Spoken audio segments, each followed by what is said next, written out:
বৈশা আল্লাহর সাথে কথা বলতেন। মূসা নবীর উপাধি হলো কালিমুল্লাহ। মূসা নবী 4000 বারের চেয়েও বেশি জমিনে বৈশা আল্লাহর সাথে কথা বলছেন।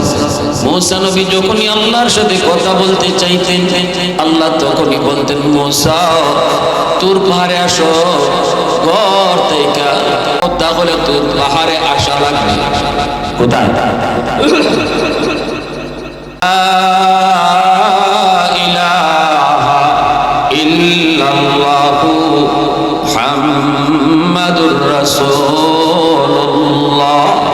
জোরে সুরে বলি সাল্লাল্লাহু আলাইহি ওয়াসাল্লাম। মুসা নবী আল্লাহ, তুমি যে আমার সাথে কথা কও, আমি যে তোমার লগে মাতি তুর পাহাড়ে, আমি ছাড়া আর কেউ তোমার সাথে মাতি কি যা প্রশ্নটা। মুসা নবী ভাই আল্লাহর সাথে মাতি। একদিন আল্লাহ রাখেন, আল্লাহ তুমি যদি খুদা না হইয়া বন্ধ হইতা আর আমি যদি খুদা হইতাম, আমার সাথে আমার কাছে কি আছে? আল্লাহ মুসা বুঝাছে কথা লেভেল কেমন? মুসা নবী আচ্ছা আল্লাহ আমার একটা উদ্দেশ্য আছে, জিগানি বইলাম একটু সময় লাগে, মাইনালাম হইতো না তো হইতো না, কি আছে আল্লাহ এখন এরকম যদি হইতো তোমার কাছে আমি সুস্থতার নিয়ামত চাইতাম। মুসা নবী কয়, মালিক পেয়ে গেছি, আমিও তোমার কাছে সুস্থতার নিয়ামত চাই। আল্লাহর মুখ থেকে বাইর করেছেন যে আমরা আল্লাহর কাছে কোনটা বেশি চাই। আল্লাহ কইছেন আমি যদি এরকম হইতাম তোমাকে সবার আগে কইতাম আল্লাহ আমার সুস্থ রেখো। সুস্থ থাকলেন না আমার নামাজ ভালো হতো, ঠিক কিনা? জোরে সুস্থ থাকলেন না একজন ওয়াজ হয়ে বইত। সুস্থতার উপরে তো সব, সুস্থতা এত বড় নিয়ামত। অসুস্থ যে হয় সে বুঝে সুস্থতা কত বড় নিয়ামত। এজন্য আল্লাহ রাসূলকে অসুস্থ হইবার আগে সুস্থতার নিয়ামতের কদর করো।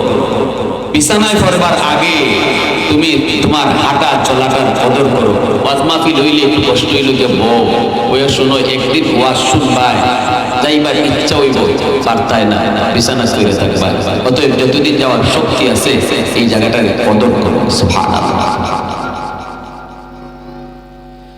5 ওয়াক্ত নামাজ মসজিদে গিয়ে আদায় করো। আল্লাহ তোমাকে শক্তি দিয়েছেন যুবক। একদিন তুমি বিছানায় পড়ে থাকবা, মন চাইবো মসজিদে যাওয়ার, কিন্তু যাইতে পারবা না। এজন্য রাসূল বলেছেন সুস্থতার কদর করো, অসুস্থ হওয়ার আগে কদর। মূসা নবী কই, মালিক জানতে মন চায় আমি ছাড়া তোমার সাথে আর কেউ কথা কইব নি।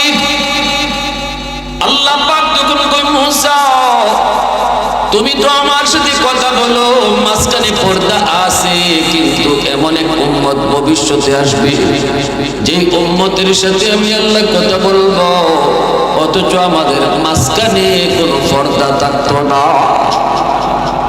মূসা নবী কই, মালিক তুমি কও কি? বুঝি না এরা কোন উম্মত? আল্লাহ বলেন, এরা আমার বন্ধু মুহাম্মদুর রাসূলুল্লাহর উম্মত। মূসা নবী কই, মালিক এরা কেমনে কথা কইব? আমি তো তুর পাহাড়ে এসে কথা বলি, ওরা কোন পাহাড়ে গিয়ে কথা কইব? আল্লাহ বলে, মূসা এরা কথা বলার জন্য কোনো পাহাড়ে আসা লাগবে না। যখনই ওরা নামাজে দাঁড়াইব তখনই আমার সাথে কথা শুরু হয়ে যাইব। ঘরে নামাজে দাঁড়াইব, ঘর থেকে আমার সাথে তার কথা বলা শুরু। মসজিদে নামাজে দাঁড়াইব, মসজিদে আমার সাথে তার কথা বলা শুরু। হাওরের মাঝখানে জমির আইলে আমার বান্দা নামাজে দাঁড়াইছে, নামাজে দাঁড়াইছে না, সে আমার সাথে কথা কওয়া শুরু করছে। এজন্যই রাসূল বলে, মুসাল্লি ইউনাজি রাব্বা। আল্লাহ বন্ধু তুমি উম্মতকে জানায় দাও, নামাজি নামাজে দাঁড়াইলে আমি আল্লাহর সাথে কথা কয়। কেমনে কথা কয়? আল্লাহ পাক কয় যখনই আমার বান্দা নামাজে দাঁড়ায় কয় আলহামদু সমস্ত প্রশংসা, তখনই আমি আল্লাহ তারে জিজ্ঞেস করি লিমানিল হাম, বান্দা তুমি কার প্রশংসা করো? নামাজে তখন কয় লিল্লাহ, আমি আমার আল্লাহর প্রশংসা করি। আল্লাহ তখনও তারে পরিচয় আল্লাহ দেন না, পরিচয় না দিয়ে আল্লাহ বলেন মানিল্লাহ, কে তোমার আল্লাহ? নামাজি কয় রব্বিল আলামিন, যিনি রব্বুল আলামিন তিনি আমার আল্লাহ। আল্লাহ আবারও তারে জিজ্ঞেস করে মানির রব, কে তোমার রব? নামাজি কয় আর রহমানুর রহিম, যিনি রহমান যিনি রহিম। আল্লাহ তখনও তারে পরিচয় দেন না, পরিচয় না দিয়ে আল্লাহ কয় মানির রহমান, কে তোমার রহমান কে রহিম? নামাজি কয় মালিক ইয়াউমিদ্দিন, যিনি কিয়ামত দিবসের মালিক। এতক্ষণ পর্যন্ত নামাজি শুধু যিনি আর তিনি কইয়া আল্লাহর পরিচয় দিয়েছে, নামাজিও জানে না কে তারে প্রশ্ন করে, কে তার সাথে কথা কয়। সাথে সাথে আল্লাহ পাক কয় বান্দা আর তোমার লুকায় লাভ নাই, এতক্ষণ পর্যন্ত যে তোমার সাথে কথা কইছে আমি তোমার আল্লাহ, আমি তোমার রব। वहदत की हिफाजत नहीं बेक़ुव्वत बाज़ो, वहदत की हिफाजत नहीं बेक़ुव्वत बाज़ो, आती नहीं कुछ काम हक़ खुदा दाद, आती नहीं कुछ काम हक़ खुदा दाद।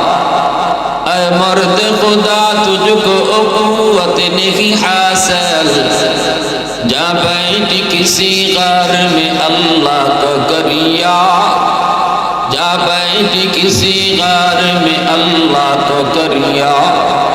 ये सच है कि बातिल की तरफदार नहीं गम, गद्दार न समझो गम गद्दार नहीं हा, फूलों की तरह नर्म मिजाज अपना है ना दो, हम तीर नहीं नेज़ा व तलवार नहीं हाँ, हम तीर नहीं नेज़ा व तलवार नहीं हाँ। मुसलमाনের আওয়াজ কো আল্লাহু আকবার। বাইরা বন্ধুরা কেমনে এত দামি? তখনই নামাজি কয় ইয়াকা নাবুদু ওয়া ইয়াকা নাস্তাঈন, ও মালিক তুমি বুঝি আমার সাথে কথা কইছো? আল্লাহ কয় হ বান্দা আমি কথা কইছি। তখনই নামাজি কয় তাহলে শোনো, আমি তোমারই ইবাদতকারী, আমি তোমারই ইবাদত করি, তোমারই কাছে একমাত্র সাহায্য চাই। আল্লাহ পাক তখন খুশি হয়ে কয় বান্দা বল তুই কি চাও, কি চাও তুমি বলো। তখন নামাজি নামাজের মধ্যে আল্লাহর কাছে কি চাইবো? আল্লাহকে যেটা চাইবা এটাই দিব, আমি আল্লাহ তোমার উপর খুশি হয়ে গেছি। নামাজি তখন কয় না মালিক আমাকে বরাবর একটা বিটা দাও, কয় না মালিক আমার 5টা বাড়ির মালিক বানা। নামাজি তখন কয় না আমার সন্তান হয় না, সন্তান দাও। সবচেয়ে বড় চাওয়াটা আল্লাহর কাছে তখন নামাজি চায় ওয়া ইহদিনাস সিরাতাল মুস্তাকিম, আল্লাহ তুমি আমারে জান্নাতে যাওয়ার রাস্তাটা দেখায় দাও। আওয়াজ আসতে কেন? জোরে কোন না সুবহানাল্লাহ। মুসলমানের আওয়াজে তো আল্লাহু আকবার, আর জোরে আল্লাহু আকবার। জান্নাতে যাওয়ার রাস্তাটা তুমি আমারে দেখাও। সবচেয়ে বড় চাওয়াটা আল্লাহর কাছে চায়। আল্লাহ তখন জান্নাতে যাওয়ার রাস্তা দেখায় দেয়। আল্লাহ কয় যারা জান্নাতের রাস্তা পাই নিছে ওদের পথে পথে এদের পিছে পিছে তুমি চলো। আমার নিয়ামত প্রাপ্ত বান্দা যারা তাদের পিছনে পিছনের জন্য চলো। তারা হলো আমার নবীগণ, তারা হলো সিদ্দিকগণ, তারা হলো শুহাদাগণ, তারা হলো সালিহিন নেককার উলামায়ে কেরামগণ। তাদের পিছনে পিছনে তুমি চলো, এটাই হলো জান্নাতে যাওয়ার রাস্তা। একা একা মন গড়া কোনো পথে জান্নাত খুঁজছো না। আল্লাহ কিন্তু রাস্তার বিবরণ দেয় নাই। আল্লাহ কয় নাই রাস্তাটা এমন হবে, রাস্তাটা এত ফাঁস হইব, রাস্তাটা এত লম্বা হইব, এই কথা আল্লাহ কয় না। যখনই নামাজি কইছে জান্নাতের রাস্তা দেখাও, আল্লাহ কয় যারা আমার নবীর আলেম উলামা ওলি আল্লাহ নেককার পরহেজগার বান্দাদের পিছনে পিছনে তুমি চলো, তবেই জান্নাতের রাস্তা পাইলিবা। সুবহানাল্লাহ, জোরে হয় আল্লাহ। মুসা নবী কয়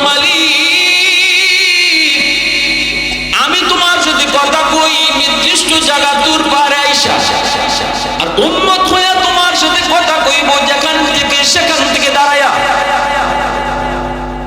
ও মালিক এটা তুমি কও কি আল্লাহ কও হয় এটাই কথা।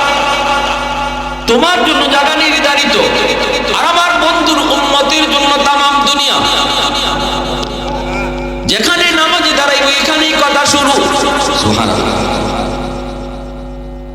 ও মুসা, মুসা নবী তুর পাহাড়ে উঠতে চায়, আল্লাহ পাক বলে ইয়া মুসা ফাখলা নালাইক ইন্নাকা বিল ওয়াদিল মুকদ্দাস তুয়া। আল্লাহ পাক বলে মুসা তুর পাহাড়ে আইছো, আমি আল্লাহর সাথে কথা বলবো, জুতা খুলো মিয়া, জুতা খুইলা তুমি তুর পাহাড়ে আসো, পাহাড়টা অত্যন্ত পবিত্র। মুসা নবী তুর পাহাড়ে উঠলেন, জুতা খুইলা উঠলেন, পাহাড়টা পবিত্র কইয়া আল্লাহ জুতা খুলতে বললেন। কিন্তু আল্লাহ নবী রহমতের নবী যখন বেলাল, নবীজির সাহাবী যখন বেলাল হাবশী, রাসূল যখন মেরাজে গেলেন, নবীজি মেরাজে গিয়া বলেন আমি জান্নাত ঘুরতেছি, হঠাৎ করে শুনি আমার আগে আগে বেলালের খরমের পায়ের আওয়াজ।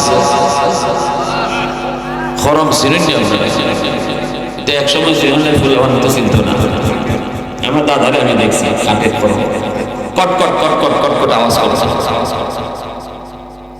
রাসূল বলেন আমি জান্নাতে হাঁটতেছি, আমি শুনতেছি বেলালের খরমের আওয়াজ।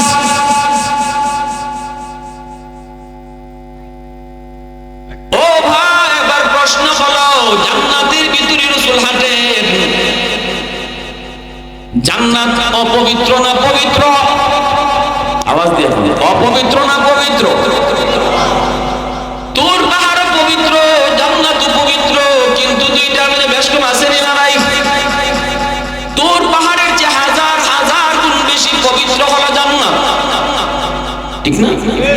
মুসা নবী আল্লাহ কয় তুর পাহাড়ে জুতা খোলো, আর আমার আপনার নবীর একজন সাহাবী বেলালকে আল্লাহ কয় জুতা লইয়া জান্নাতে ঘুরো। আওয়াজ দিতেন না সুবহানাল্লাহ। কত দামি বানাইছেন তোমারে আমারে যুবক, শুধুমাত্র আমার নবীর উম্মত হওয়ার কারণে তোমার কত দাম। মুসা নবী আল্লাহ কয় তুর পাহাড়ে জুতা খোলো, অথচ তুর পাহাড় জান্নাত থেকে বেশি পবিত্র না, নরমাল পবিত্র।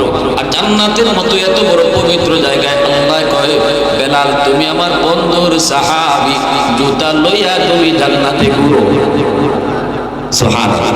এত দামি আল্লাহ বানাইলেন নবীর উম্মত হওয়ার কারণে, ঠিক কিনা ধরে বলে। কিন্তু আমরা এই দাম বুঝতে রাজি না, এই দাম তো আমরা বুঝতে রাজি না। বেলাল যে এত দামি হইলেন, কেমনে দামি হইলেন? বেলাল হাবশী তিনি তো উমাইয়ার গোলাম ছিলেন। উমাইয়া তো বেলালকে শুধু মারে আর পিটে, শুধু কয় বেলাল তুই তাড়াতাড়ি আল্লাহ নাম সার, আহাদ আহাদ নামটা তুই বন্ধ কর, আল্লাহ আল্লাহ তুই বন্ধ কর, তুই তো আমার গোলাম, আল্লাহ আল্লাহ কইলে আমার ভালো লাগে না রে বেলাল, তুই তো আমার গোলাম, আমি তোর মুনিব। বেলাল হাবশী কয় আমার তুমি মারো আর কাটো, আমি আমার নবীরে পাইছি, আমার আল্লাহরে চিনছি, মারো আর কাটো, আমি আমার আল্লাহর নাম আমি ছাড়বো না। উমাইয়া যতই ফিটায় বেলাল কিন্তু আহাদ কয়, শরীর থেকে কষ্ট কইলা কইলা ফালাইতেছে। উশৃঙ্খল যুবকগুলি গলার মধ্যে রশি লাগাইয়া বেলাল হাবশীকে মক্কার মরুভূমিতে টানে আর সিরে টানে আর যায়, পাগল পাগল কইয়া মারে, চামড়াটা কইলা কইলা পড়ে যায়, মরুভূমিতে চিৎ করে শোয়া দেয়, বুকের উপরে পাথর চাপা দিয়ে দিছি। বেলাল তখনও কয় আহাদ, তখনও কয় আহাদ, তখনও কয় আল্লাহ আহাদ। তখন বেলাল হাবশী জিহ্বার মধ্যে উমাইয়া একটা ফেরাক মেরে দিছে, ওই জিহ্বা তোর কেটে ফেলাইবো কেন? তুই এখনো তুই আল্লাহ আল্লাহ করো। তখনও বেলাল কয় আহাদ। আবু বকর সিদ্দিক আইসা কয় বেলাল উমাইয়া তোরে মাইরে ফেলাইব, মক্কার উশৃঙ্খল যুবকগুলি তোরে মাইরে ফেলাইব, মরণের আগে মরার হাত থেকে বাঁচার লাগি শরীয়তে একটু বিধান রাখছে, বুঝ দেওয়ার জন্য দান বাঁচাইবার লাগি একটু মিশা কথা কোয়া যায়। ও বেলাল তুমি জান বাঁচানির লাগে অন্তত কইলাও, অন্তত তাদের দেব দেবীর নাম কইলাও, অন্তরে তো আল্লাহর নামই আছে। বেলাল হাবশী কই ভাই আবু বকর আমি যদি চাইও আমার আল্লাহর নাম বাদ দিয়া আমি আমি আমার আল্লাহর নাম বাদ দিয়ে দেব দেবীর নাম কইতাম, আমি ইচ্ছা করলো আমার মুখ দিয়ে বাইর হয় না, কারণ আমার জিহ্বা আল্লাহ নামের সাথে মস্ত হয়ে গেছে। আমি যদি চাইও কইতাম, জিহ্বায় কয় না। ওই যে মোহাম্মদুল্লাহ হাফিজি, মোহাম্মদুল্লাহ হাফিজি বাথরুমের ভিতরে ঢুকছেন, বাইরেছেন, রক্ত বাইর হয়। খাদেম কয় হুজুর রক্ত বাইরিতেছে, কাঁচা রক্ত, ঘটনা কি? আপনি কি পড়ে গেছেন? মোহাম্মদুল্লাহ হাফিজি কয় না বাজান পড়ি নাই। কয় তাহলে রক্ত বাইরিতেছে কেন? মুখ দিয়া টাটকা রক্ত বাইরিতেছে। মোহাম্মদুল্লাহ হাফিজি হুজুর রহমতুল্লাহ ইনি হাতের মধ্যে রক্ত নিয়ে দেখেন, টাটকা রক্ত। খাদেম কয় হুজুর কি হইছে একটু কন। ইনি কয় না কন যাইতো না। খাদেম কয় না কন লাগবো। মোহাম্মদুল্লাহ হাফিজি রহমতুল্লাহ গেলে বলতেছে, বাবারে কইতে পারি কিন্তু তুই ওয়াদা কর আমার জীবদ্দশায় কারো কাছে এই কথা তুই কইবি না। কই ঠিক আছে আমি কইতাম না। আল্লাহর ওলি কই আমি বাথরুমের ভিতরে ঢুকছি, আমার জিহ্বা ঘুমের করে তো আল্লাহ আল্লাহ জিকির করে, খাইতে বসলো আমার জিহ্বায় আল্লাহ আল্লাহ জিকির করে, আমার জিহ্বায় অটো আল্লাহ আল্লাহ জিকির করে। ঘুমায় রইছে আমি তখনও জিহ্বা আল্লাহ আল্লাহ জিকির করে। বাথরুমের ভিতরে ঢুকছি তবুও জিহ্বায় আল্লাহ আল্লাহ জিকির করে। আমি জিহ্বারে কইছি জিহ্বা তুই বন্ধ কর, এটা বাথরুম, এখানে আমার মালিকের নাম নেওয়া যায় না। জিহ্বা আমার কথা মানে না, আমার কথা শুনে না। তখন আমি দাঁত দিয়া জিহ্বারে কামড় দিয়া ধরছি, এমন ভাবে কামড় দিছি জিহ্বা চাইটা রক্ত বের হইতেছে। এজন্য বেলাল হাবশি কয় ভাই আবু বকর আমি যদি চাইও দেবদেবীর নাম কইতাম আমার মুখ দিয়া দেবদেবীর নাম বাইর হয় না। তখনই আল্লাহর নবী রহমতের নবীর কাছে আবু বকর সিদ্দিক যায় বলতেছে, নবী গো